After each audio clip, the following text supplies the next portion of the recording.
first lived in Latvia as a diplomat between 1996 and 1999, a few years after Latvia regained independence from the crumbling Soviet Union. I returned to live in Latvia in 2022. This podcast series is based on my observations and experience, with some history and comparisons with my home country of England on aspects of life in Latvia and things to see and experience.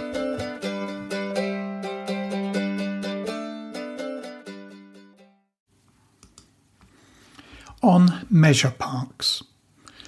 Mežaparks is a suburb of Riga, Latvia's capital. It is a beautiful area, villas, a forest park and a zoo. The Englishman George Armitstead, while Mayor of Rīga, created it in 1901 as the first garden city in the world.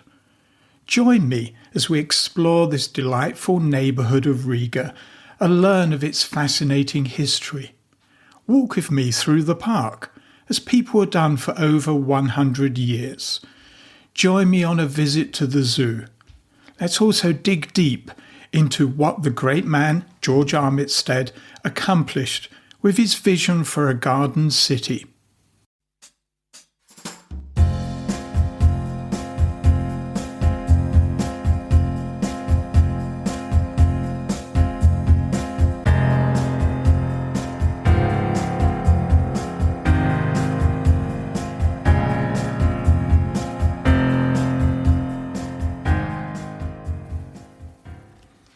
A brief history of Mežaparks.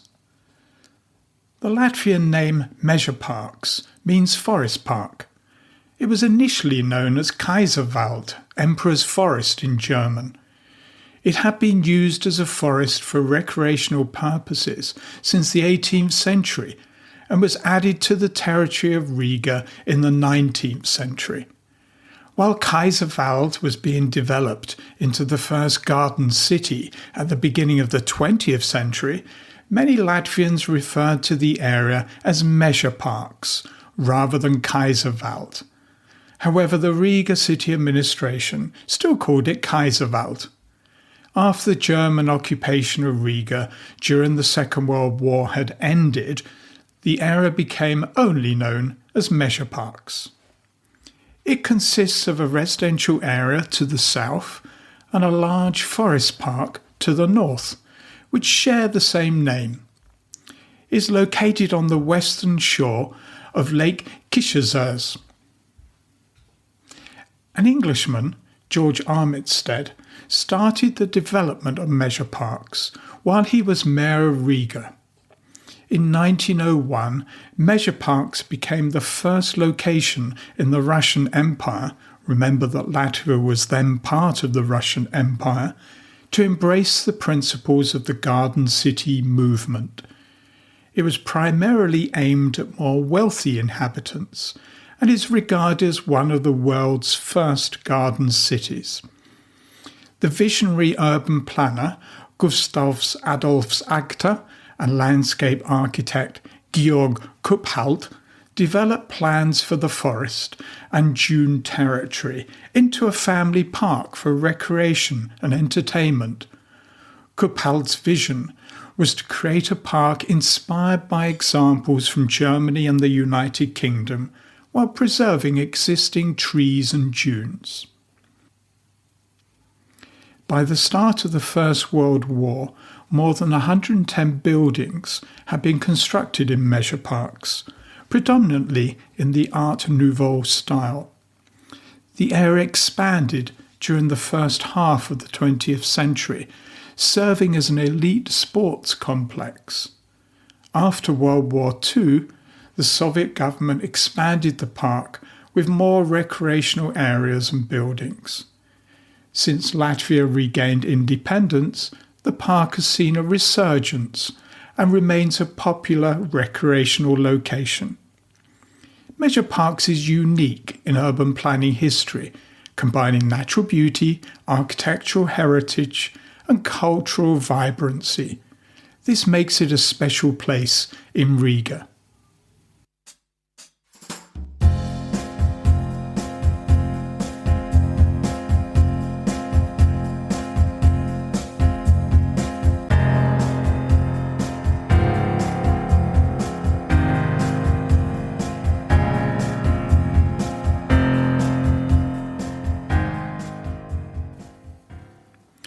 visit Mežaparks.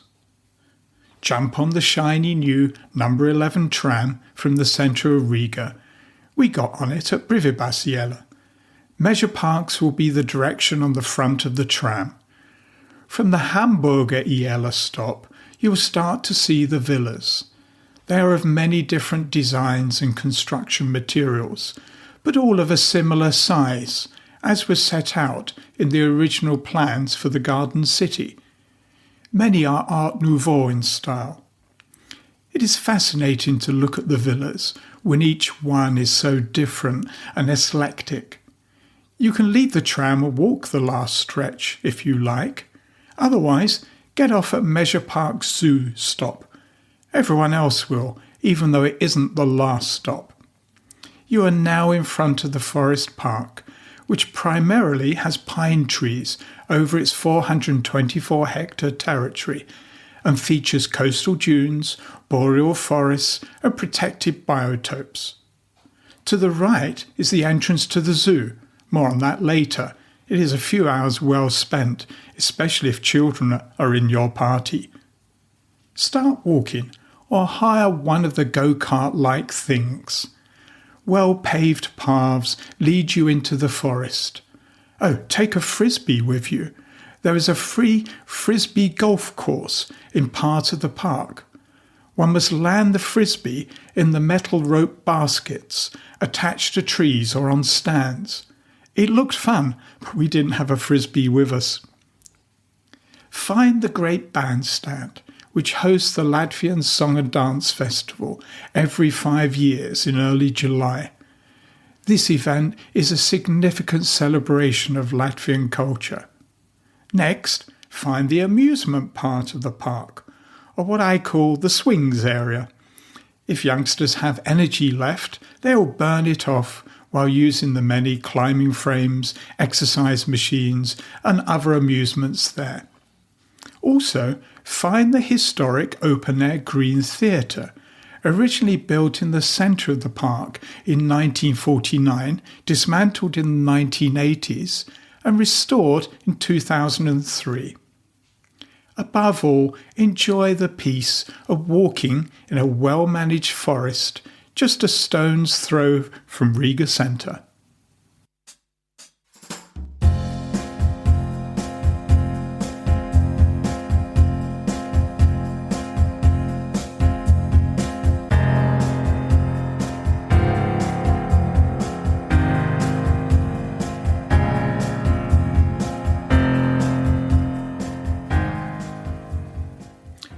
George Armitstead.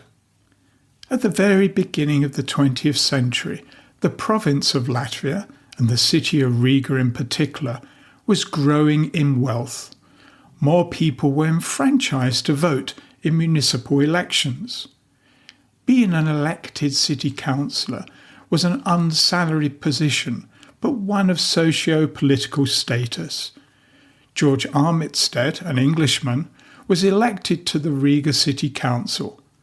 The first meeting of the council took place on the 30th of April 1901.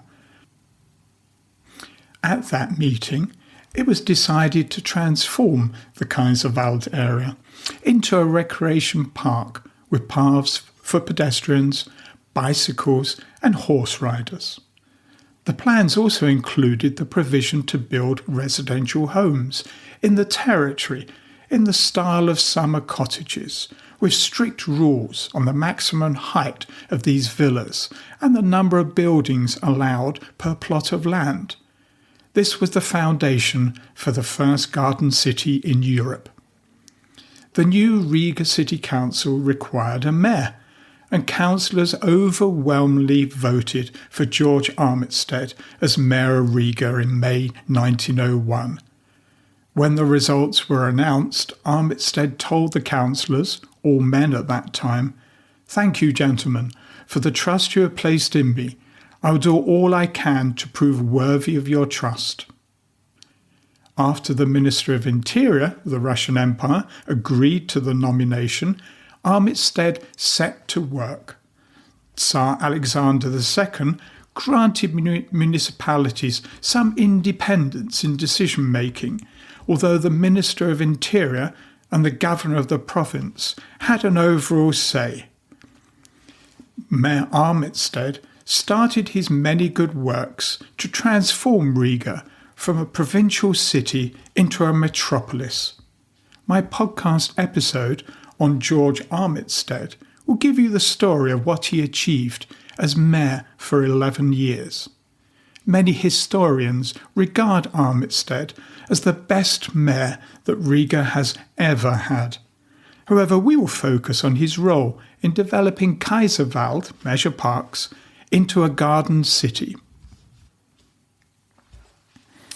The first phase in the development of Kaiserwald took place from 1901. Electrified trams replaced the horse-drawn ones between the city centre and Kaiserwald. New roads were built, 12 kilometres of them, and the Riga Building Society made many villas. Riga City Council found that the income from Kaiserwald exceeded expenditure. In 1910, in Armitstead's third term as Mayor of Riga, the council discussed proposals to build more housing north of the present villa suburb. The German architect and city planner Hermann Janssen was commissioned to develop the second development phase. Janssen completed his work in 1911. In fact, he built 42 houses in 1911, a record for that time.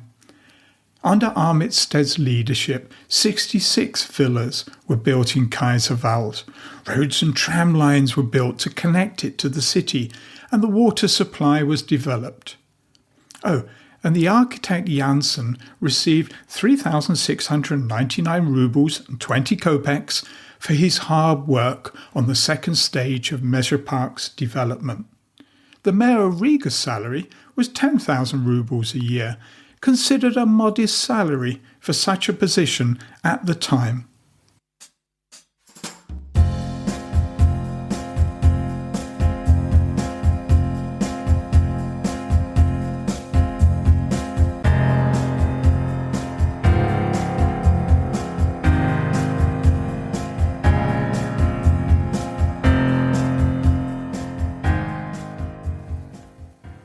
Garden cities.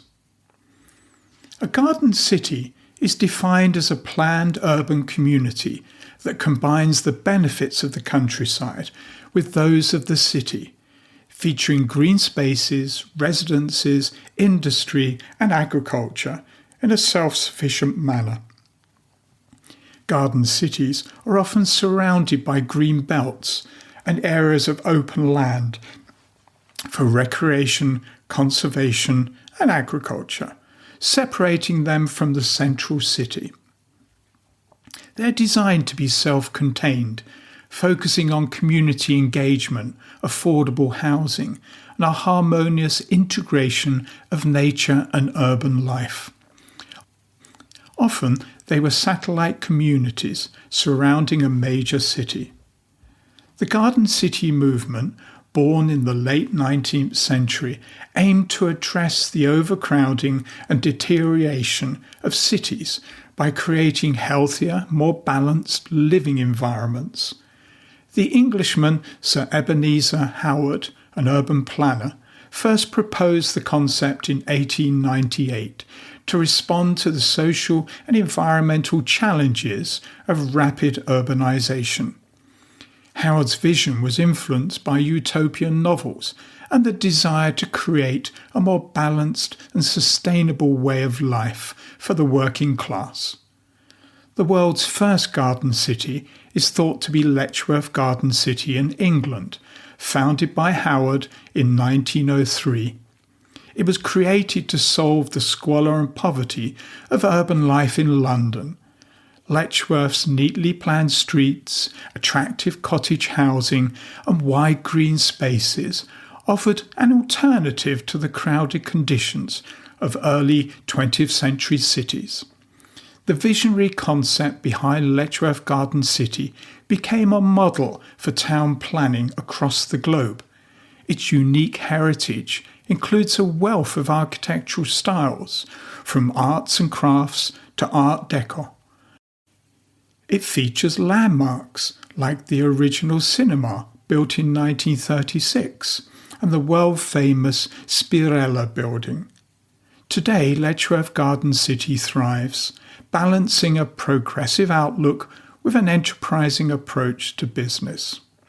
Other examples of garden cities followed, including Welling Garden City in England, Ilfrana in Morocco, Den En Chu in Japan, and Daceyville in Australia.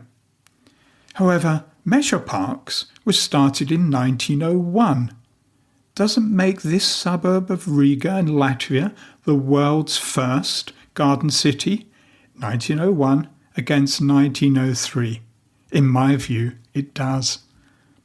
The garden cities were designed to encourage walking and cycling, reducing the need for cars and promoting a healthier lifestyle.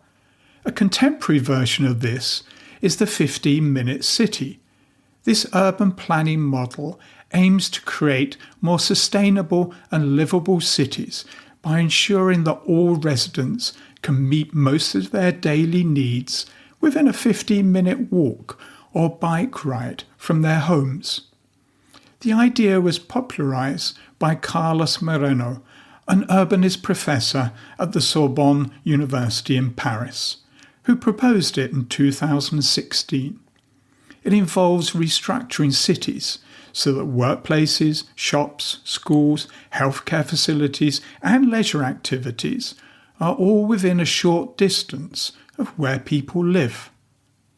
Like the Garden Cities movement, it is centred on improving the poor outlying areas of cities where people primarily sleep and commute to the centre for work, shopping and leisure.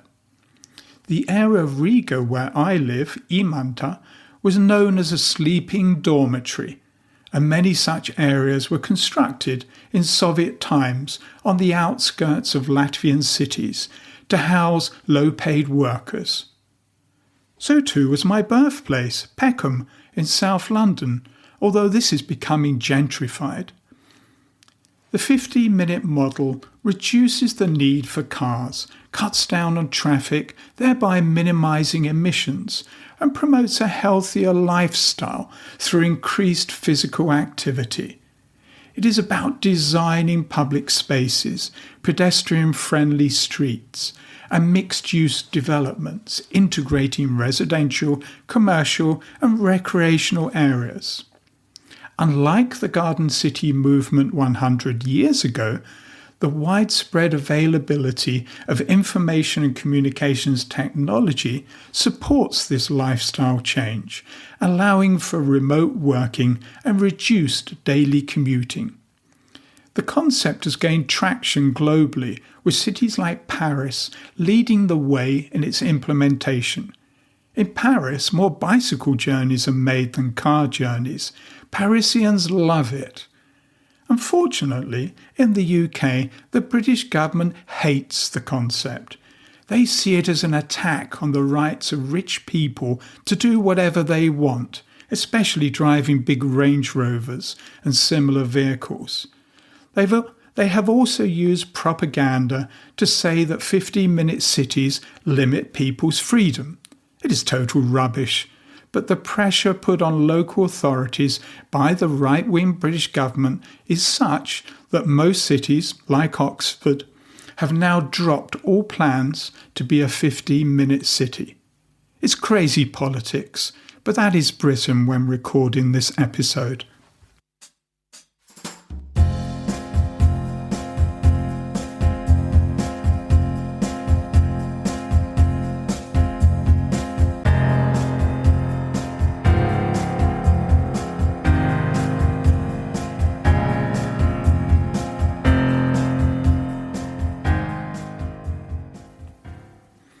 Kaiserwald concentration camp. All is not good. Mežaparks has a negative part in its history. During the Second World War, the Kaiserwald concentration camp was located there. Tragically, many Jews, Gypsies, Communists and other opponents of Nazi rule were murdered in these woods. Kaiserwald concentration camp was established in March 1943 during the German occupation of Latvia. The first inmates were several hundred convicts from Germany. However, following the liquidation of the ghettos in Riga, Liepaja and Daugavpils in June 1943, the remaining Jews in Latvia, along with survivors from Vilnius ghetto, were deported to Kaiserwald. In early 1944, smaller camps around Riga were brought under Kaiserwald's jurisdiction. By March 1944, the camp had 11,878 inmates, including 6,182 males and 5,696 females, with only 95 non-Jewish inmates. Unlike extermination camps such as Auschwitz, Kaiserwald was not built to exterminate people. Inmates were forced to do labour for large German companies such as AEG that use many female Jewish prisoners in the production of electrical goods. As the Russian Red Army advanced into Latvia in August 1944, the Germans began evacuating inmates to the Stutthof concentration camp in Poland. Those deemed unfit for the journey, including all Jews under 18 or over 30, were murdered. The Red Army liberated the camp in October 1944. The site of the former concentration camp has been transformed over time, and now there is a playground and apartment building complex where the camp once stood. However, remnants of the camp's history remain, including fragments believed to be part of a watchtower, and there is a recently erected memorial that provides information about the concentration camp and its inmates. This serves as a poignant reminder of the atrocities that took place and ensures that the memories of those who suffered are preserved and honoured. It also plays a crucial role in educating current and future generations about the Holocaust and the importance of remembering its victims.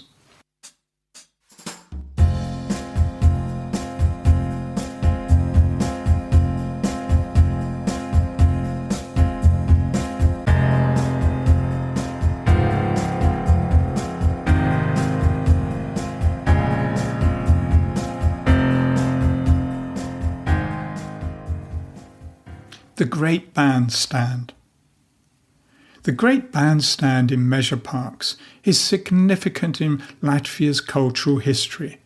It was constructed according to a design by architect and civil engineer Vladimir Shnitnikov as a large open-air bandstand. Since 1955, the bandstand has been the main venue for the Latvian Song and Dance Festival, a key part of Latvian culture and national identity. This festival is included in the UNESCO Cultural Heritage List. The bandstand is in the middle of the pine forest and features long wing-shaped benches that can seat 30,000 spectators.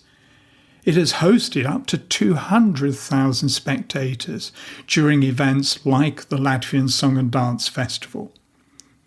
Several renovations and reconstructions have been made to maintain and improve the bandstand. A major reconstruction project began following an international design competition.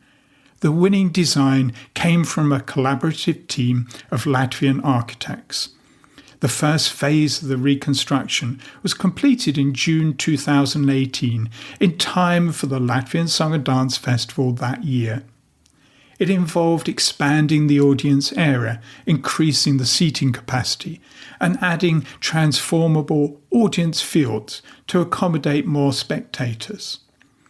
The second stage of reconstruction involved improving the acoustics. This was completed in time for the 2023 Song and Dance Festival. €100 million was the total cost of the rebuild. Architecturally, The bandstand was shaped like a crescent, consisting of 5 levels. It can accommodate 13,000 choruses, making it one of the largest such venues in the world. A novelty of the bandstand is a unique device that blows fog to cool down participants, making standing easier during performances. The Song and Dance Festival occurs in late June, early July, when temperatures are often 30 degrees in Latvia. The Great Bandstand continues to symbolise Latvian cultural pride and is a venue for significant events, reflecting the country's rich music and communal celebration tradition. I covered this in more detail in my podcast episodes on song and dance, and more recently on music.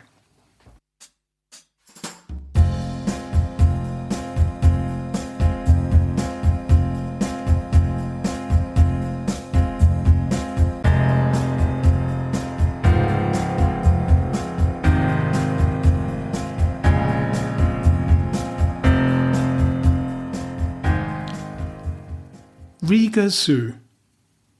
Another development that started during George Armitstead's time as Mayor of Rīga was the establishment of Rīga Zoo.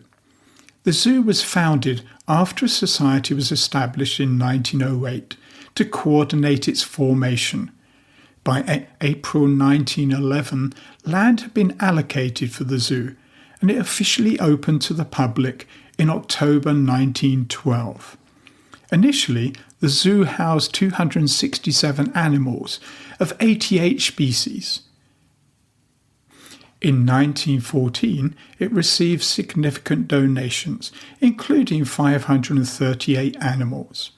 However, the newly formed zoo faced challenges during the First World War and closed in August 1917 after the German army occupied Riga.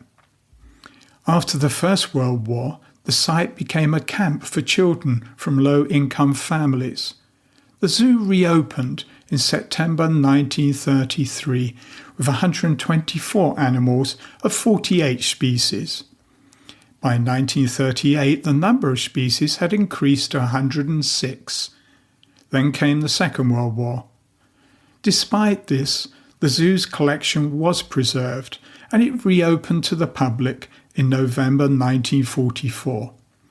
The zoo then thrived during the Soviet era and was considered one of the best in the Soviet Union. It saw the creation of an aquarium in 1950. After Latvia regained independence in 1991, the zoo experienced difficulties but recovered. It joined the European Association of Zoos and Aquaria in 1992. The zoo has undergone several development projects to attract visitors. The zoo has developed its infrastructure to improve animal habitats and visitor experiences. For example, the new savannah area is a beautiful place to walk at a higher level and observe zebras, giraffes, and other animals. The zoo has modernised enclosures, added new facilities, and created environments that closely mimic the animals' and natural habitats. Rīga Zoo has enhanced its role in education by offering various programs and tours that inform visitors about wildlife conservation, animal behaviour, and the importance of biodiversity. My son is going on a school trip there on Wednesday. Latvian schools organise an away day for every class every term. The zoo participates in international breeding programs and conservation efforts to protect endangered species. For example, it is involved in reintroducing the European tree frog to Latvia and an eagle breeding project. It is also a leading zoo in conserving and breeding the Amur leopard, one of the world's most endangered big cats, with only a few dozen remaining in the wild. It is also involved in community engagement. When we went there the other weekend, many people walked around the zoo carrying big wooden bird boxes. Sometimes the young child was turfed out of the pushchair to accommodate the bird box. Later we found a big group of volunteers making these bird boxes for visitors to take away. Nice one. Rīga Zoo is committed to growing as a modern institution dedicated to the welfare of animals, the education of the public, and the conservation of wildlife. The staff are also insightful. Like many younger people, my son is a big fan of capybara. Capybara are at Rīga Zoo, but the staff explained that we would unlikely see them that day as the weather was too cold. They would be sleeping. We should come back on a warm day for that experience.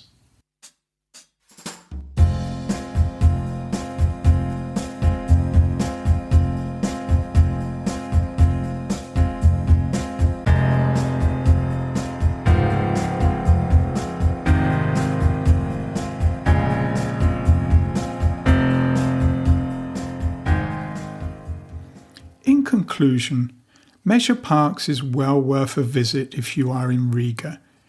If you are not nearby, its history as the first garden city is inspirational. Think about the concept of garden cities and the 15-minute city. It is relevant for our times. Yet again, the great Englishman George Armitstead showed what could be achieved while Mayor of Rīga. He was so much ahead of his time. One should never forget the negative period in Mežaparks' history when it housed a concentration camp and genocide took place. The rest of the locality's history, though, makes for a beautiful story.